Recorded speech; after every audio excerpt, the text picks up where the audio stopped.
What motivates us? This question is widely considered by moral and ethical theorists and is one we may not always like the answer to. While people have varying ideas about what influences our decision making, it is evident that due to our human nature, we are driven to make decisions based on what would benefit ourselves the most.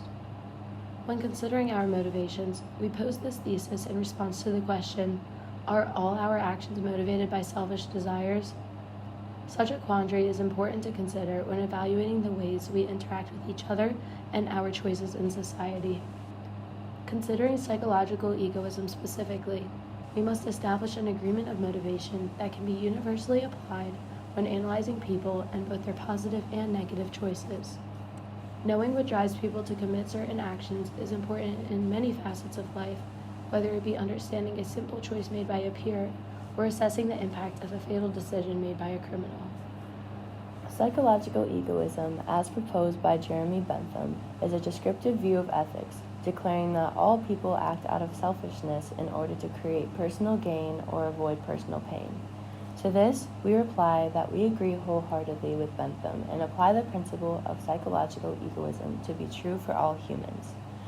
If you give money to a homeless man on the street, sure, you are helping someone out, but consider how you would feel if you didn't pay any attention to the man and went about with your day.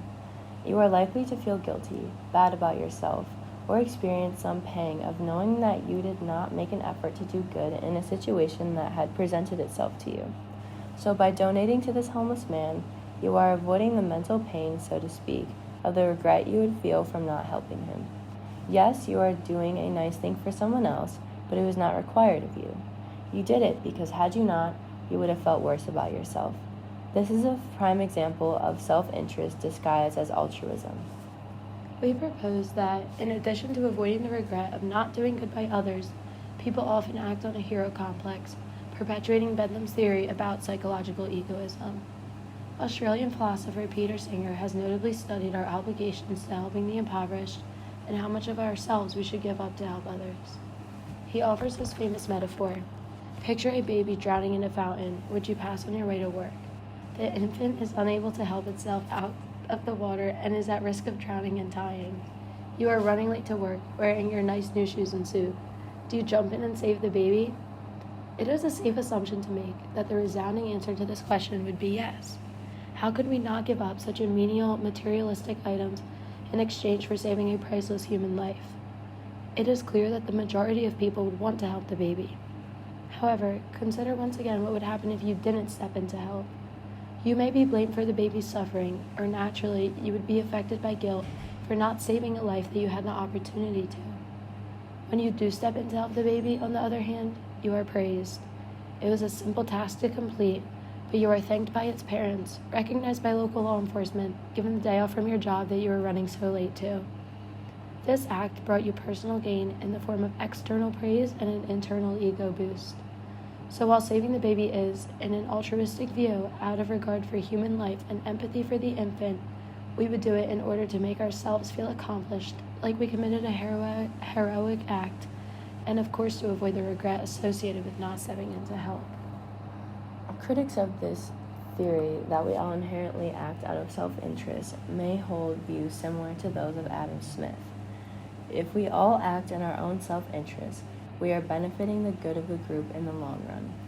However, applying this principle to morality is not psychological egoism, but a hybrid of the normative ethical perspective of both ethical egoism and utilitarianism.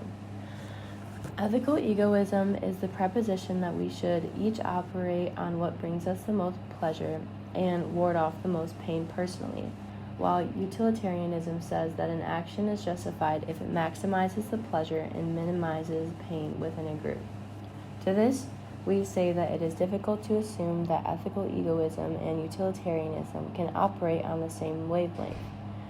We would all face daily ethical conundrums when making decisions, because it is not often that something most benefits us personally while also maximizing the good of the whole. This is why we propose psychological egoism rather than ethical egoism. Psychological egoism says that we already do act in our own self-interest and declare those actions neither right nor wrong, which allows for an increased autonomy in our decision making. Ethical egoism, however, says what we ought to do and lays down a moral framework that we must adhere to. People naturally do what most benefits themselves. It would be foolish to require that of people.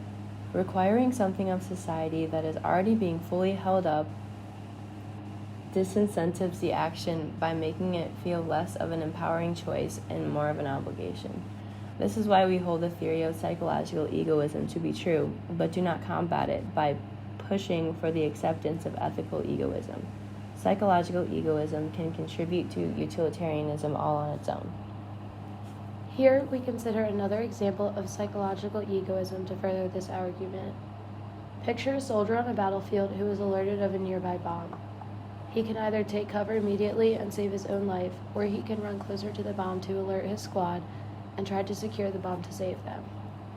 This situation becomes less clear than the previously discussed scenarios.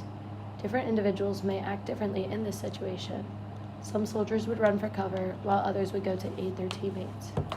However, while they are choosing opposite paths, both choices are still motivated by self-interest. Because of this, we propose that being selfishly motivated does not mean an individual necessarily chooses one course of action over another. Instead, it means that they may choose any course of action, but always on self-benefiting grounds.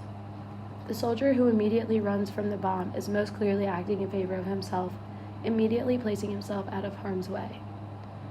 The soldier who decides to run in the direction of the bomb to help his teammates, however, is also operating for self-interest, whether that be implicitly or explicitly. He may be doing it to be regarded as a hero, maybe even to hopefully earn a particular rank or honor.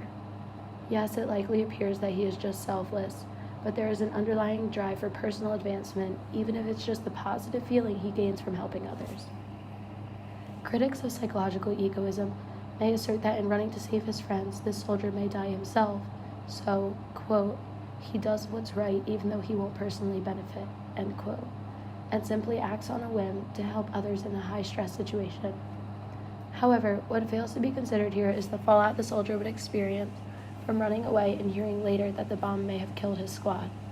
For a moment when he is forced to make a decision, he either consciously or subconsciously weighs the implications of not helping his friends.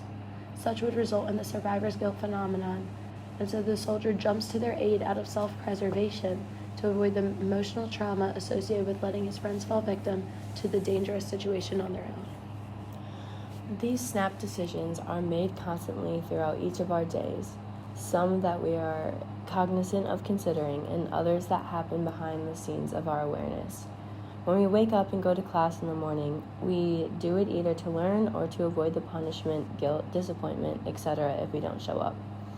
When we purchase a gift for our friend, we do it to feel good about the way we made somebody else feel, not to directly advance that person's happiness. And of course, there exist the decisions that go around us every day, blatantly motivated by selfish and contributing no good to anyone else. However, what about when it comes to small decisions that we make on our own, independently of anyone else, but perhaps self-destructive to ourselves? As a study on psychological egoism done by Lander University has argued, quote, many people have injurious habits such as smoking, worrying, or self-debating behavior, end quote. This point can be attacked by reminding critics of psychological egoism to consider that selfish decisions are most frequently focused on immediate gain or prevention of loss rather than long-term repercussions. Someone who smokes does it to feel good for the minutes or hours that they are engaging in the behavior. They may be subliminally aware of the negative side effects of the behavior, but if it benefits them most to do what brings them the most pleasure in the present moment, and so they engage in the self-destructive habit, but still out of primary self-interest. It is actions like these that reinforce the idea that all decisions are motivated by a primary goal of benefiting oneself in the most accessible way possible at the time. Think about the last time you did something, especially an altruistic act for someone else. Sure, you wanted to help them, but now reflect. How did it make you feel to help that person? And how would you have felt if you hadn't helped them? The answers to these very questions are those that back up the theory of psychological egoism and support the idea that yes, all of our actions are motivated by selfish desires.